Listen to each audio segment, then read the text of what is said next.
You are Locked On Texas Tech, your daily podcast on the Texas Tech Red Raiders. Part of the Locked On Podcast Network, your team every day. Great to be with you again on Locked On Texas Tech on the Locked On Podcast Network, your team every day, always free and available on YouTube or anywhere you get podcasts. And great to be back with the only Chris Level. I'm Casey Cowan, bonus edition time. Chris, essentially to stop in and I hope provide some clarity for a little bit of news that has come across here recently for the Red Raiders regarding the future and a home and home series, an appearance in Vegas, the Arkansas Razorbacks, a whole lot to consider. So to set the table really quickly for those who may have not seen it to this point in time, you did have a scheduled home and home series with the Razorbacks set to take place in 30 and 31. First in Lubbock, then in Fayetteville. We see news come across yesterday, as reported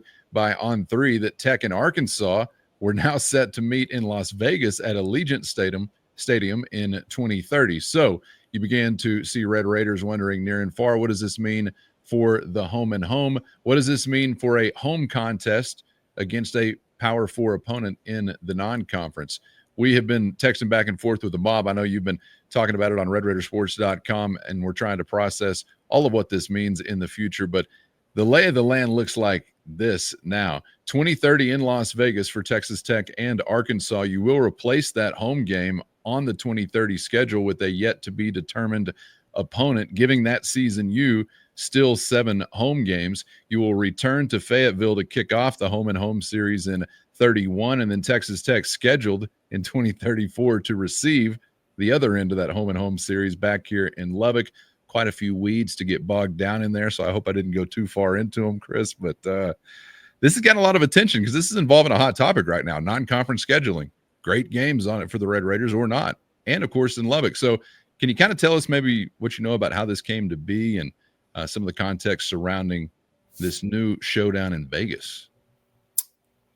Yeah, you did a really good job of kind of explaining the way this is going to work. I think, I first see this, I'm thinking Vegas. That sounds fun, and I think a lot of Tech fans. I mean, I think Texas Tech, generally speaking, looks for reasons to go to Vegas.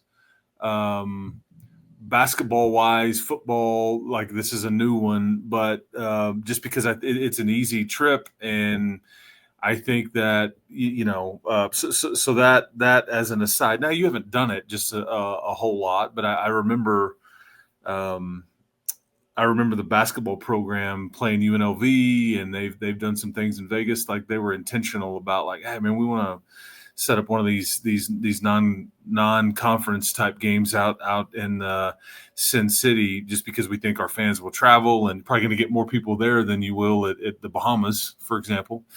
Okay, but this is a football one, so this is different. This is a neutral site. I've seen BYU and Notre Dame play a couple of years ago in Vegas.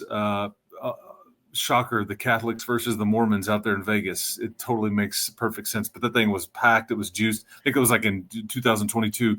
I think last year the season opened up with LSU and USC, kind of meet in the middle type game, and it was juiced up. USC won that one at the end, and so okay. So I think from Texas, I don't know who was approached. Like, was this Texas Tech reaching out, or they approached about this? But here's what I can say. This is all about context. So you're ultimately still going to get the same amount of home games that year. That I think is important to people, as we've tried to lay out with some of these things. You're playing Kent State this weekend, and you're paying them well over $1 million to come in here, and that was to replace the Colorado State game, because you fundamentally made a decision. This is how we're going to operate. And you didn't have just a whole lot of time to fill this thing. So there's not a lot of available opponents. So Kent State's got you over a barrel. Like, if you want to whip our ass, this is how much it's going to take, man. So I think you're paying well over $1 million there, I think, is the way that this is working. Kent State also is playing Florida State and Oklahoma in the non-conference this year as well. Not really fair for an interim head coach, but it is what it is. That's their problem. But we're off into the distance here with this SEC home and home, and I think you get to replace your home game, which will happen. I don't know against who, and people have asked, okay, will it be the same caliber of I have no idea. I don't know what that's going to look like. Regional or Group of Five, FCS, Power Four. I really don't know, because some people were saying, like jokingly, but maybe kind of being serious, well, aren't we going to be in the same league as them? At that point, the landscape could be vastly different in the realm of conferences and the have not, all that kind of thing by that time. I don't disagree there. I don't know what it's all going to look like, but that's kind of a joke to make, but maybe not so much. So, like chuckle or giggle or go, at your own peril here. I mean, that just feels like, and part of me thought when I saw the date, it's like, man, that's so far. I mean, my kid is a senior in high school. He will theoretically, hopefully, have been out of high school and graduated from college by then. So that's kind of how that's the way my wife was like, man, our kid will be like done in college, but he'll be an adult. I'm like, so there is a pretty significant financial component here to this. I can't sit here and give you details on and define, the nature of the serious financial component. Is it an extra million? Is it? I mean, I don't really know, but I think it was very enticing to Texas Tech to make this move. And I think it was important for you to know you're still going to get Arkansas at home. We're just going to have to wait for it. Again, that's, you and I may be retired. Who knows what'll be of Locked On Texas Tech by 2034. But that's so retired far. Won't be the word. Run off, maybe. Yeah, it won't be retired. Fired, run off, shamed, whatever. I got to tell you, I was thinking though, as you get older, I'm sure you know this, Chris, that time sort of shrinks. It doesn't even seem that far off to me now. 34, yeah, sure, it'll be here in about 15 minutes, I'm sure. Probably, yeah, probably. I mean, your two sweet girls will be like teenagers by then. Just right. I mean, almost. I also think it's worth pointing out.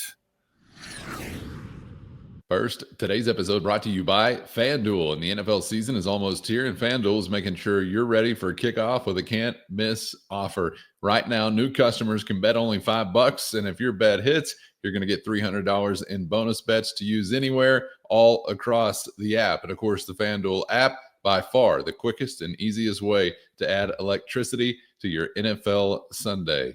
Ready to play? Download the FanDuel app now by visiting FanDuel.com to get started. That's FanDuel.com to place your first $5 bet at FanDuel.com. Today's episode brought to you by Monarch Money. Ever check your bank account and wonder, where did all the money go? Between dining out, online shopping, and entertainment, it can be easy to lose track. That's where Monarch Money comes in, your personal CFO, giving you full visibility and control over your finances. Monarch Money isn't just a budgeting app, it's a complete financial command center. You can track all your accounts, investments, and spending in one place, so you stop just managing your money and start building wealth. You're going to love the all-in-one convenience. Instead of juggling multiple apps, you can use Monarch to check your finances, track spending, and even plan long-term goals. So take control of your finances with Monarch Money today. Use our code LOCKEDONCollege at monarchmoney.com for 50% off your first year. That's monarchmoney.com and our code LOCKEDONCollege for half off your first year.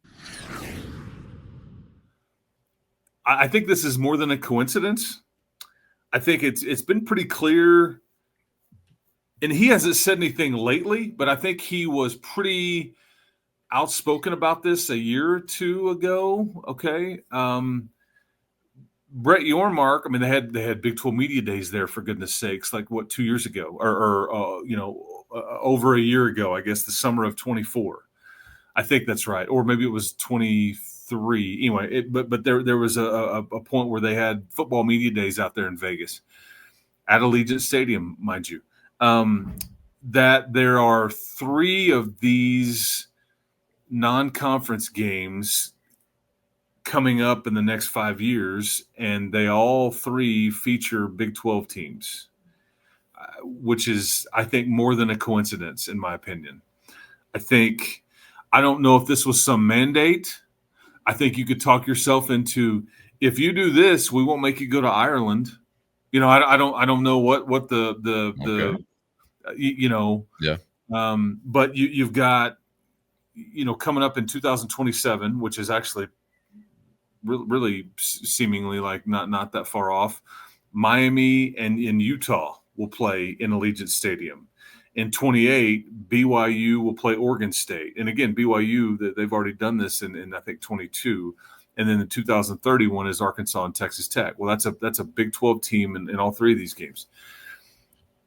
Again, is that intentional? I can't say that for sure, but I think it's not just a coincidence there that Big 12 will be featured in a city, in a market that I think that Brett Yormark covets, is trying to placate to. And I think that if there's financial considerations for these institutions or the league or whatever, I'm sure that there's something there. So that's what I can tell you. So you got money, you're going to still get the same amount of home games, and you're still going to get Arkansas and Lubbock. It's just going to be, kick the can down the road in a 4-year later format. So, okay. Yeah. All right. Well, I appreciate a little additional clarity. We've gotten a ton of questions, obviously, about the ins and outs of this. So that's what it looks like as for now. And of course, stand by. Well, and Kellen, what I appreciated, and I think what I hear you saying is the Tech faithful were somewhat peeved here. Like I was. Oh yeah. I just saw Vegas, like, hell yeah, man, this sounds like a lot of fun. And I hadn't thought about it before I popped off that, oh, well, this is your home game. And then, but a lot of people were not real thrilled about this. Maybe the Lubbock component. Now, maybe the Metroplex or the folks that are far off, like, man, I've got to travel anyway to go see my Red Raiders. So I can't wait to go make a weekend out of it and go to Vegas and all those things. But anyway, I was, in a weird way, I guess I appreciated the opinions by our lovely fans out there that were not real thrilled with taking a game away from Lubbock and all that stuff. But yeah, you're, especially with what we have discussed on here. So I didn't mean to interrupt, but I didn't. I was one of those. I'm like, all right, what are we giving up? And what are we getting? The Vegas thing's lost on me. I hope there is something tangible there for Brett Yormark to produce for the conference. I don't really get, other than maybe just straight cash, and that's good enough, I suppose, if it's a huge amount. The other aspects of Vegas, I don't know. I'm about 50-50 on it. Like, there's an exciting environment kind of part that goes with it. Is it the same for, like you mentioned, one with Oregon State and somebody there? Like, okay. Is it the same for everybody when you're rolling to Vegas? And what are you taking off of your college campus? That's always kind of a give and take that I'm certainly interested in. But I more so, like a lot, are dialed into what are you taking away from Jones Stadium? And even though they did give it back technically on the list, I think there is still some sentiment like, okay, were we just kind of jammed up against a wall here to say, go do this? And then, yeah, we'll see about you in 34. I don't know. You guys fill in the blanks as you see it in the YouTube comments or shoot us a text as a Matador mobster. But yeah, the reaction was enthusiastic. We'll say that. We appreciate that always about Texas Tech's fan base. No doubt about that. Chris, I appreciate you for a little bonus time to try to get a handle on this, man. So we'll see you for the next one. Sounds good. Yeah, it's fun to beat the Hogs or compete with them, I guess, wherever it is. But but yeah, now I guess you're going to get 3 games with them instead of 2. So it's like a weekend baseball series just spread out over a 4 or 5 year span. And who knows what bowl season could bring? And who knows what league you'll be in? I mean, I hope Joey's still around here.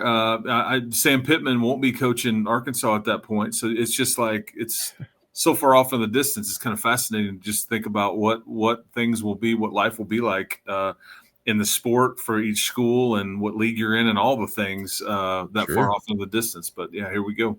You got to take into account continental drift. I mean, are we in a new Pangea by that point in time? No idea, but we'll be here to observe and digest and process. No doubt about that.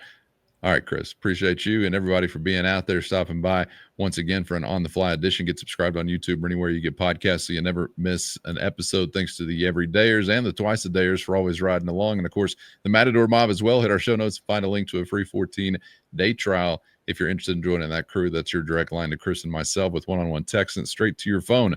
For Chris, I'm Casey. Thanks as always for the time. We hope to see you back for the next round on Locked On Texas Tech.